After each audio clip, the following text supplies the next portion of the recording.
Hello friends, welcome to our channel. जब भी दुनिया में आध्यात्म और आत्मा की बात होती है, तब भारत का नाम सबसे पहले सामने आता है। भारत को केवल एक देश के रूप में नहीं देखा जाता, बल्कि इसे एक ऐसी भूमि माना जाता है जहां हजारों वर्षों से आत्मिक ज्ञान की धारा बहती रही है। यहाँ की मिट्टी में इतिहास है, यहाँ के मंदिरों में ऊर्जा है और यहाँ की परंपराओं में गहरी आध्यात्मिक सोच छिपी हुई है।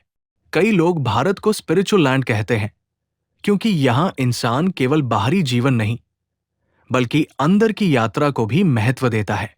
भारत की संस्कृति हमेशा ये सिखाती रही है कि जीवन सिर्फ कमाने और जीने का नाम नहीं, बल्कि खुद को समझने की यात्रा भी है।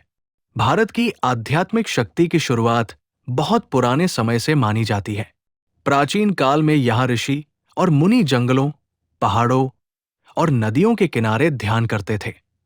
वे जीवन के रहस्यों को समझने की कोशिश करते थे। उन्होंने केवल धर्म की बातें नहीं की, बल्कि मन, आत्मा और चेतना को समझने के तरीके भी बताए।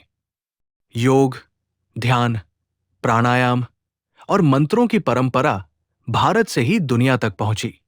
आज पूरी दुनिया योग को अपनाती है, लेकिन इसकी जड़ें भारत की आध्यात्मिक सोच में मौजूद है। भारत ने हमेशा ये सिखाया कि शरीर और मन दोनों का संतुलन जरूरी है। भारत की सबसे खास बात यह है कि यहाँ अलग अलग धर्म और मान्यताएं साथ साथ रहती हैं। यहाँ मंदिर, मस्जिद, गुरुद्वारा, चर्च और मठ सभी मौजूद है। ये विविधता भारत की आध्यात्मिक शक्ति को और मजबूत बनाती है। यहाँ इंसान को केवल पूजा का तरीका नहीं सिखाया जाता, बल्कि दूसरों का सम्मान करना भी सिखाया जाता है।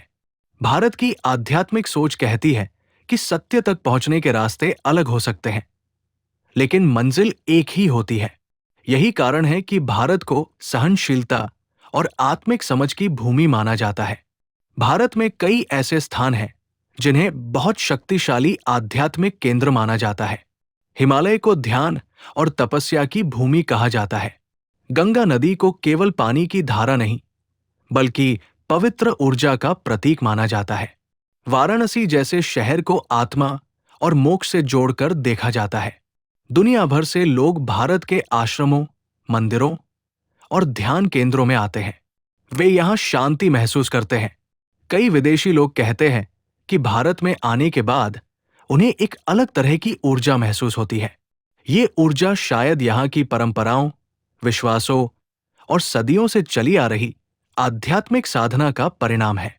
भारत की आध्यात्मिक शक्ति केवल धार्मिक स्थानों में नहीं, बल्कि रोजमर्रा की जिंदगी में भी दिखाई देती है।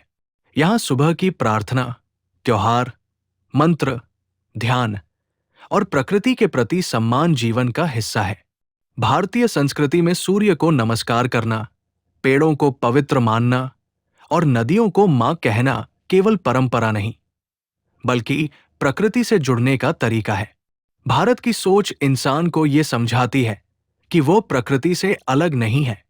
यही जुड़ाव आध्यात्मिकता को गहराई देता है। आज की तेज भागती दुनिया में लोग मानसिक तनाव और अकेलेपन से जूझ रहे हैं।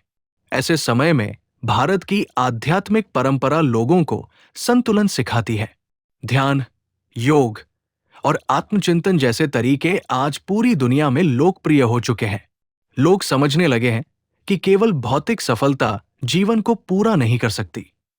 इसलिए भारत की ओर लोगों का आकर्षण बढ़ रहा है। वे यहाँ केवल घूमने नहीं आते, बल्कि खुद को समझने और शांति खोजने आते हैं।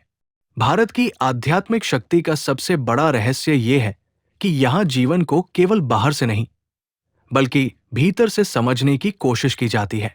भारत हमेशा से ये सिखाता रहा है कि असली यात्रा अंदर की होती है। जब इंसान खुद को समझ लेता है, तब उसे दुनिया को समझना आसान लगने लगता है। यही सोच भारत को बाकी देशों से अलग बनाती है। दोस्तों, भारत की आध्यात्मिक पहचान केवल इतिहास का हिस्सा नहीं, बल्कि आज भी जीवित अनुभव है। ये भूमि इंसान को खुद से जोड़ने की प्रेरणा देती है। शायद यही कारण है कि भारत को दुनिया की सबसे गहरी आध्यात्मिक भूमि कहा जाता है। Like, share and subscribe to our channel for more inspiring videos.